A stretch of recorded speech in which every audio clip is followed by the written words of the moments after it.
మతం గురించి ఒక వీడియో చేస్తే ఒక మిత్రుడు సబ్స్క్రైబర్ రాసినటువంటి కామెంట్ ఏంటంటే, ఇంకా దేవాలయాల ప్రవేశాల్లోకి రానివ్వటం లేదు. అక్కడక్కడ ఉంది సార్ అని రాయటం జరిగింది. సో, మనకి రాజ్యాంగం వచ్చి 75 సంవత్సరాలు అవుతుంది. రాజ్యాంగంలో క్లియర్‌గా మెన్షన్ చేశారు మత స్వేచ్ఛ గురించి.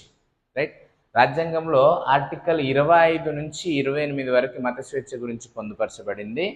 దాంట్లో 25(3) అనేది ఈ అంటరాని వర్గాలు అని పిలువబడే వాళ్ళకి సూచించినటువంటిదిగా చెప్పుకోవచ్చు మనం. 25 క్లాజ్ 1 ఏం చెప్తుందంటే, ప్రతి వ్యక్తి తనకు నచ్చిన మతాన్ని స్వీకరించవచ్చు, ఆచరించవచ్చు, అలాగే అభివృద్ధి కూడా చేసుకోవచ్చు అని చెప్పేసి 25 క్లాజ్ 1 చెప్తుంది. 25 క్లాజ్ 2 ఏం చెప్తుందంటే, మతాభివృద్ధి చేసుకునే సమయంలో శాంతి భద్రతల దృష్ట్యా ఏదైనా ఇబ్బంది కలుగుతుంది ప్రజలకి అనుకున్నప్పుడు చట్టాలు ఈ మత ప్రచారంలో పరిమితులు విధించే అవకాశం గురించి తెలుపుతుంది.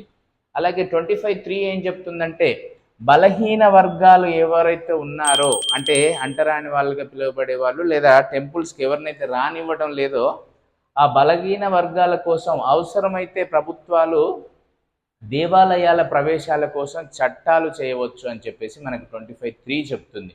సో దీని ప్రకారం ఇది ఫండమెంటల్ రైట్ కాబట్టి మనం పోలీస్ స్టేషన్లో కేసు పెట్టవచ్చు. పోలీసు వాళ్ళు కేసు తీసుకున్నట్టయితే మనం హైకోర్టు, సుప్రీంకోర్టును కూడా అప్రోచ్ అవ్వచ్చు.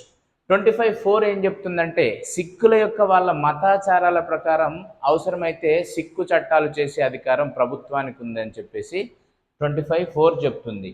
25(5) ఏం చెప్తుందంటే, హిందువులు అనగా కేవలం హిందువులు మాత్రమే హిందువులు కాదు, జైనులు, బౌద్ధులు, సిక్కులు కూడా హిందువులుగానే పరిగణించబడతారని మన భారత రాజ్యాంగంలోని ఆర్టికల్ 25లో క్లాసెస్ అనేటివి మనకి చెప్తున్నాయి. మిగతా 26, 27, 28 నెక్స్ట్ వీడియోలలో చూద్దాం.